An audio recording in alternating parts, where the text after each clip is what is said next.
آج ویو 360 میں حماس اسرائیل تنازع میں ملوث ہونے کا سوچنا بھی مت، ایران کو امریکی تنبیہ، ثبوت نہیں لیکن ایران سے متعلق خدشات کیوں ہیں، جانیں گے آج کے شو میں۔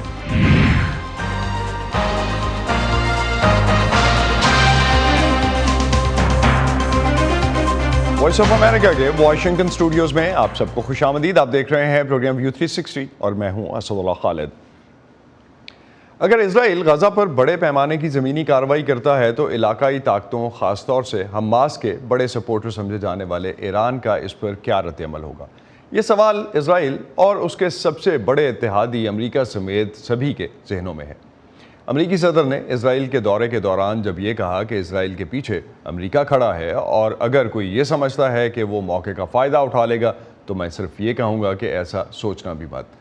ماہرین کے مطابق یہ دھمکی واضح طور پر ایران اور اس کے اتحادیوں کے لیے تھی۔ ماہرین سمجھتے ہیں کہ امریکہ کی طرف سے اپنے جنگی ساز و سامان کو خطے میں منتقل کرنا ایران کے رد عمل کے پیش نظر کیا گیا ہے، لیکن کیا امریکہ واقعتاً اس جنگ میں اسرائیل کے ساتھ شامل ہونے کو تیار ہے؟ اور ایسی کسی بھی صورتحال میں ایران اور حزب اللہ کا کیا رد عمل ہوگا؟ آج کے پروگرام میں ہم اسی حوالے سے بات کریں گے، لیکن سب سے پہلے چلتے ہیں یروشلم اور جانتے ہیں وہاں اس وقت کیا صورتحال ہے۔ وائس آف امریکہ کے یوم بشارٹ ہمارے ساتھ ہیں اس وقت۔ What's the status on hostages negotiation and is there any update from the officials in Israel on the issue? Well, so far 4 hostages were released by Hamas, but the negotiation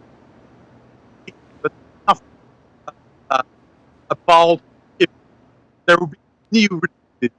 Egypt, Qatar, different countries are talking to Hamas, trying to release more hostages.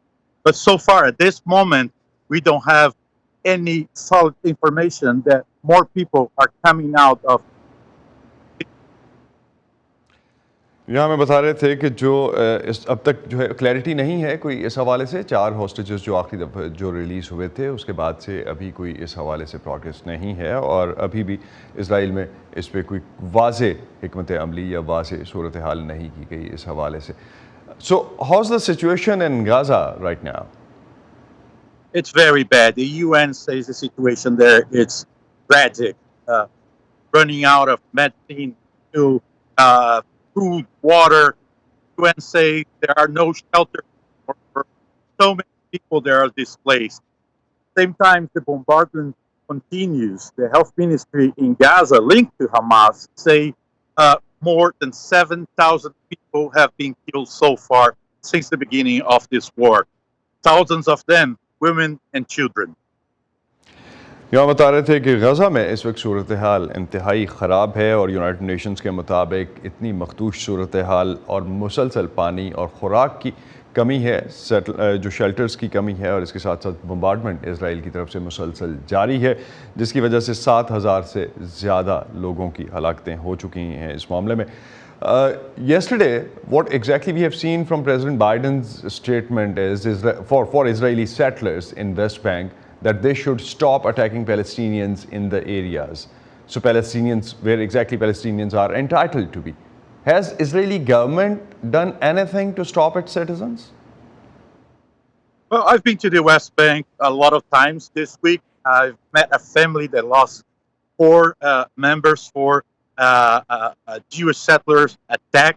What they told me is that they call for help, but the soldiers, they just protect the settlers. They never protect them. This is a growing problem in the West Bank. A lot of these settlers, they are armed with rifles.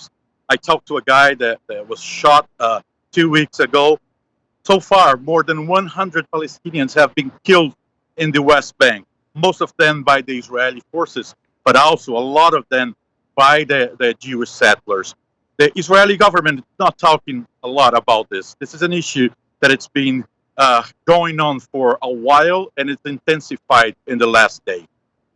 یعنی بتا رہے ہیں کہ یہ issue جو ہے اسرائیلی settlers کی طرف سے وہاں پہ فلسطینیوں پہ حملے بڑھ رہا ہے، اور اس کو اسرائیلی حکومت کی طرف سے ابھی تک ایڈریس نہیں کیا گیا، اور خاص طور پہ اب تک جو ہے وہ 100 سے زیادہ ہلاکتیں جو ہیں اس سائڈ پہ ہو چکی ہیں، اور اب تک جس طرح کی سچویشن ہے اس کے مطابق 100 ہلاکتیں جو ہیں وہ اسرائیلی فورسز کی طرف سے، جو فوجیوں کی طرف سے ہوئی ہیں اس لحاظ سے ہیں، لیکن اگر ہم اسرائیلی جو سیٹلرز ہیں ان کی طرف سے حملوں میں بھی دیکھتے ہیں تو ان کی طرف سے بھی جو حملے کیے گئے ہیں اس میں بھی کافی نقصانات ہوئے ہیں.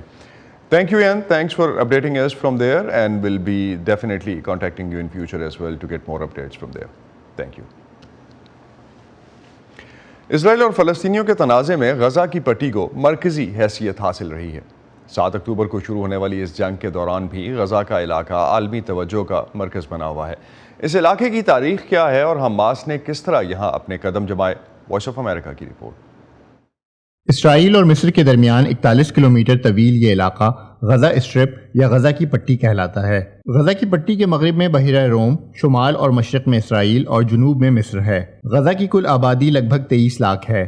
اقوام متحدہ کے مطابق اس آبادی میں تقریباً 17 لاکھ سے زائد وہ پناہ گزین ہیں جو دیگر فلسطینی علاقوں سے آ کر یہاں آباد ہوئے. غزہ میں پناہ گزینوں کی آمد 1948 میں اسرائیل کے قیام کے بعد ہونے والی پہلی عرب اسرائیل جنگ کے نتیجے میں شروع ہوئی تھی. اس جنگ میں اسرائیل نے یروشلم سمیت کئی فلسطینی علاقوں کا کنٹرول حاصل کر لیا تھا. 1948 کی جنگ کے بعد عربوں کے ہاتھ سے بہت سے علاقے جانے کے بعد غزہ کا کنٹرول مصر کے پاس چلا گیا. 1967 میں ہونے والی عرب اسرائیل جنگ میں اسرائیل نے غزہ سے مصر کو بے دخل کر دیا اور ساتھ ہی مغربی کنارے اور مشرقی یروشلم کے علاقے بھی حاصل کر لیے. فلسطینی ان تینوں علاقوں کو اپنی مجوزہ ریاست کا حصہ قرار دیتے ہیں. غزہ میں اسرائیل کا کنٹرول قائم ہونے کے 20 برس بعد 1987 میں یہاں فلسطینیوں نے مزاحمت کا آغاز کیا جسے وہ پہلا انتفاضہ کہتے ہیں. اسی دور میں غزہ میں عسکری تنظیم حماس قائم ہوئی جسے عرب دنیا میں سرگرم اسلامسٹ تنظیم اخوان المسلمون کی فلسطینی شاخ قرار دیا جاتا ہے. اس سے قبل فلسطینی ریاست کے قیام کی جدوجہد کی مرکزی قیادت فلسطینی لبریشن آرگنائزیشن یعنی PLO کے پاس تھی جس کے سربراہ یاسر عرفات تھے. 1993 میں اسرائیل اور PLO کے درمیان اوسلو امن معاہدے کے نتیجے میں فلسطینی اتھارٹی قائم ہوئی جسے غزہ اور مغربی کنارے کے علاقوں پر محدود اختیارات دیے گئے. سن 2005 میں دوسرے قدرے پرتشدد انتفاضہ کے بعد اسرائیل نے غزہ سے اپنی فوجیں واپس بلا لیں. اسرائیلی انخلا کے بعد 2006 میں فلسطینی اتھارٹی کے انتخابات ہوئے جس میں حماس غزہ میں بھاری اکثریت سے کامیاب ہوئی. اس کے بعد اقتدار کے لیے فلسطینی صدر محمود عباس اور PLO میں شامل ان کی فتح پارٹی کی حماس کے ساتھ کشیدگی کا آغاز ہوا. دونوں گروپوں کے درمیان 2007 میں تصادم ہوا جس کے بعد غزہ مکمل طور پر حماس کے کنٹرول میں آ گیا. حماس کی انتخابی کامیابی کے بعد اسرائیل اور مصر نے غزہ پر مختلف پابندیاں عائد کر دیں اور زمینی و فضائی سرحدیں بند کرنے جیسے سخت اقدامات کیے. اسرائیل کا کہنا ہے کہ ان پابندیوں اور بندشوں کا مقصد حماس کو ہتھیار درآمد کرنے سے روکنا ہے. تاہم انسانی حقوق کی تنظیمیں اسے غزہ کی آبادی کے لیے اجتماعی سزا قرار دیتی ہیں. اسرائیل اور حماس کے درمیان 16 برس سے جاری کشیدگی کی وجہ سے غزہ کی معیشت بری طرح تباہ ہو چکی ہے. جہاں بے روزگاری کی شرح 50% سے زائد ہے اور پانی اور بجلی جیسی بنیادی سہولتوں کے لیے بھی غزہ کی آبادی کو اسرائیل پر انحصار کرنا پڑتا ہے. غزہ دنیا کی گنجان ترین اور سب سے زیادہ شرح پیدائش رکھنے والے خطوں میں شامل ہے. غزہ کی 40% آبادی کی عمر 15 سال سے بھی کم ہے جبکہ 30 سے 59 سال عمر کے لوگ کل آبادی کا 27% ہیں. اس علاقے میں رہنے والے فلسطینیوں کی نقل و حرکت پر سخت پابندیاں عائد ہیں اور انہیں کام کاج، تعلیم یا اہل خانہ سے ملنے کے لیے غزہ سے باہر جانے میں بھی مشکلات کا سامنا کرنا پڑتا ہے.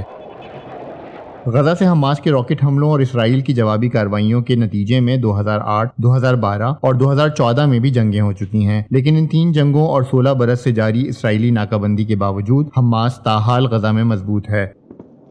رواں ماہ اسرائیل پر حماس کے حملے کے بعد غزہ کو ایک بار پھر اسرائیل کی بمباری اور فضائی حملوں کا سامنا ہے. اسرائیل کا کہنا ہے کہ وہ حماس کے مکمل خاتمے تک یہ کارروائیاں جاری رکھے گا، لیکن حماس کا الزام ہے کہ اسرائیل اپنے حالیہ حملوں کے ذریعے غزہ کی آبادی کو نقل مکانی پر مجبور کر کے علاقے پر دوبارہ قبضہ کرنا چاہتا ہے. اسرائیل پر حماس کے دہشت گردانہ حملے کے بعد مشرق وسطیٰ میں کشیدگی بڑھ گئی ہے اور پھر اسرائیل کی طرف سے غزہ میں حماس کے ٹھکانوں پر بمباری کے بعد ایران کے جوہری پروگرام کا مستقبل حل طلب ہے. مغرب تہران کو حماس کے بڑے حمایتی کے طور پر دیکھتا ہے اور اسرائیل پر حماس کے حملے نے ایران کے ساتھ کشیدگی کو کم کرنے کی کوششوں کو پیچھے دھکیل دیا ہے. مغربی رہنما ایران کو حماس کے عسکریت پسندوں کے بڑے حامی کے طور پر دیکھتے ہیں، لیکن انہوں نے 7 اکتوبر کو اسرائیل پر اس گروپ کے سرحد پار حملے میں تہران پر براہ راست ملوث ہونے کا الزام نہیں لگایا. اس حملے سے قبل مغرب اور ایران کے تعلقات محتاط انداز میں بہتر ہو رہے تھے. ستمبر میں امریکہ نے تہران کے ساتھ قیدیوں کے تبادلے کا معاہدہ کیا اور $6 ارب کے منجمد ایرانی اثاثے جاری کر دیے. اس کے بعد اس رقم کو دوبارہ منجمد کر دیا گیا۔ ایران اور امریکہ کے درمیان اکتوبر کے آخر تک عمان میں براہ راست مذاکرات کی گنجائش موجود تھی، لیکن میرے خیال میں اب اس کا امکان نظر نہیں آتا اور دونوں ملکوں کے درمیان براہ راست انگیجمنٹ کے لیے شاید کوئی سیاسی جگہ باقی نہیں بچی ہے۔ 2015 کے ایران جوہری معاہدے کو بحال کرنے کے لیے وینا میں ہونے والی بات چیت joint comprehensive plan of action یا JCPOA پچھلے سال رک گئی تھی، حالانکہ کسی بھی فریق نے یہ نہیں کہا کہ یہ باضابطہ طور پر ختم ہوا ہے۔ امریکہ نے 2018 میں JCPOA سے دستبرداری اختیار کر لی اور ایران نے جلد ہی اپنے وعدوں کی تعمیل کرنا چھوڑ دی۔ اقوام متحدہ کے جوہری توانائی سے متعلق ادارے انٹرنیشنل اٹامک انرجی ایجنسی نے اپنی اگست کی رپورٹ میں کہا ہے کہ ایران یورینیم کی 60% تک افزودگی کر رہا ہے۔ جوہری ہتھیار بنانے کے لیے 90% خالص یورینیم استعمال ہوتی ہے۔ ایران نے IAEA کی نگرانی کے آلات کو ہٹا دیا ہے اور کچھ معائنہ کاروں کو ملک کا دورہ کرنے سے روک دیا ہے۔ ایران اور امریکہ کے درمیان تناؤ کم کرنے کے لیے مفاہمت کے ایک حصے کے طور پر ایران نے اضافی 60% افزودہ یورینیم کو جمع کرنا بند کر دیا تھا۔ اب یہ دونوں فریقوں کے درمیان بڑھتی ہوئی کشیدگی کے پیش نظر تبدیل ہو سکتا ہے۔ ایران کو ایک جوہری ہتھیار کے لیے کافی یورینیم افزودہ کرنے میں ایک ہفتے سے بھی کم وقت لگے گا، اور یہی وجہ ہے کہ یہ حقیقتاً ایک ٹک ٹک کرتا بم ہے اور ایران کی جوہری سرگرمیوں کو روکنے کے لیے کسی نہ کسی طریقے سے حل نکالنے کی ضرورت ہے۔ جوہری توانائی کے بین الاقوامی ادارے کے سربراہ رافیل گروسی نے کہا کہ انہوں نے اسرائیل اور حماس کی جنگ اور ایران کے جوہری پروگرام کے درمیان کوئی تعلق نہیں دیکھا۔ ابھی تک اس بات کا کوئی ثبوت نہیں ہے کہ ایران اپنے ضروری جوہری عدم پھیلاؤ کے معاہدے کی تعمیل سے ہٹنے پر غور کر رہا ہے، جس کا مقصد جوہری ہتھیاروں کی تیاری سے اسے باز رکھنا ہے۔ جبکہ خطے میں تناؤ بڑھ رہا ہے، کیا تہران اپنے جوہری پروگرام سے مغرب کے خلاف فائدہ اٹھانے کی کوشش کر سکتا ہے؟ میں تصور کر سکتا ہوں کہ وہ اپنے جوہری پروگرام کے بارے میں مغرب میں تشویش اور اضطراب بڑھانے کے طریقے تلاش کر رہے ہیں، لیکن وہ لائن کراس کرنے اور نیوکلیر نان پرولیفریشن ٹریٹی کی عدم تعمیل تک نہیں جائیں گے۔ لیکن اسرائیل نے بارہا کہا ہے کہ وہ ایران کو جوہری ہتھیار بنانے کی اجازت نہیں دے گا۔ خیال کیا جاتا ہے کہ خود اسرائیل کے پاس بڑے پیمانے پر جوہری ہتھیار موجود ہیں، تاہم وہ IAEA کو اپنے جوہری مقامات کے معائنے کی اجازت نہیں دیتا ہے۔ ہنری ریجول کی رپورٹ کے ساتھ Imran Jadoon, voice of America. Hamas کے اسرائیل پر حملے کے بعد حزب اللہ کئی دنوں سے سرحد پار سے اسرائیلی فورسز کے ساتھ فائرنگ کا تبادلہ کر رہا ہے۔ حزب اللہ کون ہے اور اس کی تاریخ کیا ہے، جانتے ہیں نیلوفر مغل سے۔ اسرائیل حماس جنگ میں ایک نام آپ کو بار بار سننے کو مل رہا ہوگا، وہ ہے حزب اللہ۔ لیکن حزب اللہ گروپ ہے کون اور یہ کیسے بنا؟ ایران کے پاسداران انقلاب نے 1982 میں حزب اللہ کی بنیاد رکھی۔ اس وقت لبنان میں خانہ جنگی چل رہی تھی۔ ایران کی کوشش تھی کہ وہ اپنے اسلامی انقلاب کو پورے خطے میں پھیلا دے اور اسرائیل کے لبنان پر حملے کے بعد اسرائیلی فورسز کا مقابلہ کرے۔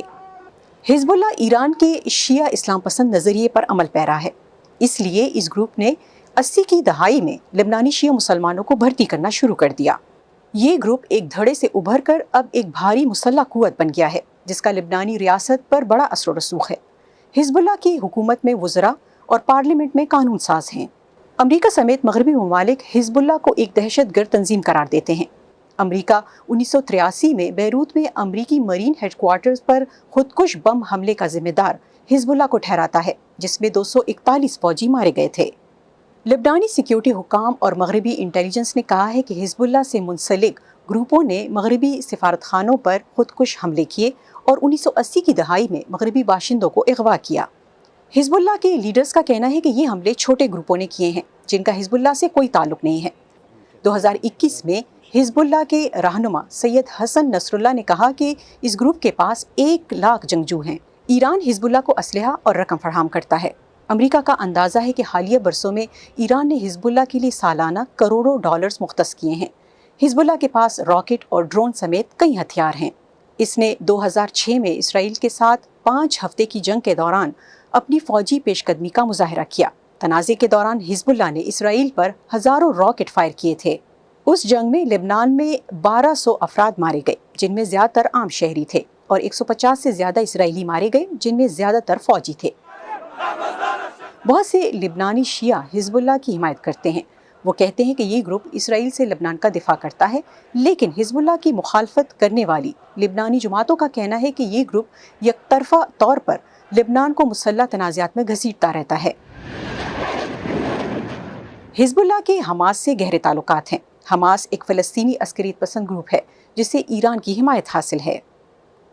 7 اکتوبر کو حماس نے اسرائیل پر ایسا حملہ کیا جس کی ماضی میں کوئی مثال نہیں ملتی. اس کے بعد سے حزب اللہ نے متعدد بار اسرائیل کے ساتھ سرحد پار سے فائرنگ کا تبادلہ کیا ہے. حزب اللہ کا کہنا ہے کہ وہ حماس کی قیادت کے ساتھ براہ راست رابطے میں ہے. حماس اسرائیل جنگ اور خطے پر اس کے اثرات، خاص طور پر ایران کے کردار پر بات کرنے کے لیے ہمیں جوائن کر رہے ہیں ایران کے لیے پاکستان کے سابق سفیر جاوید حسین.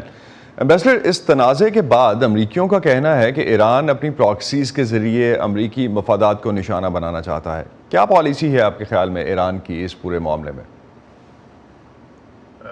جہاں تک میں سمجھ سکا ہوں، ایران کی موجودہ پالیسی یہ ہے کہ وہ فلسطین کے ایشو کے اوپر فلسطینیوں کے ساتھ کھڑا ہے اور ان کے جو کاز ہے، جو ان کی جد و جہد ہے اپنی حقوق کو حاصل کرنے کے لیے، اس کی پوری حمایت کرتا ہے. نمبر 1.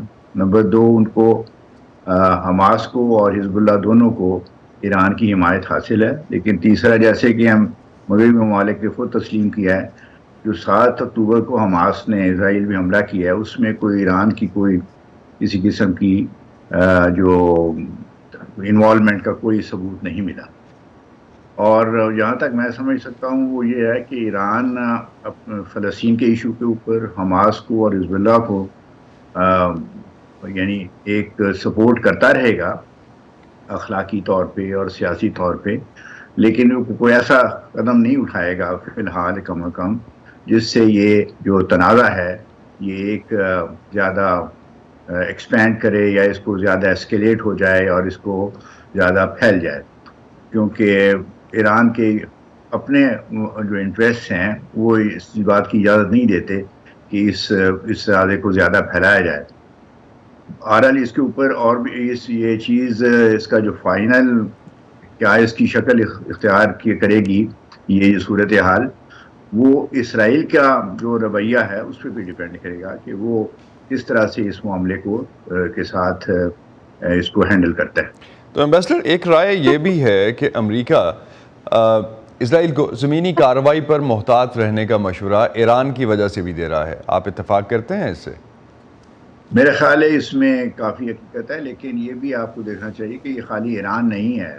سارے عرب ممالک اور سارے جو اسلامی ممالک ہیں وہ اس قسم کی کوئی اسرائیل کے جو غزہ میں حملے کی حمایت نہیں کریں گے، بلکہ اس کو سختی سے اس کو اپوز کریں گے. آپ نے دیکھا ہوگا کہ organization of Islamic cooperation, Arab league, سب نے امیڈیٹ سیز فائر کا مطالبہ کیا ہے.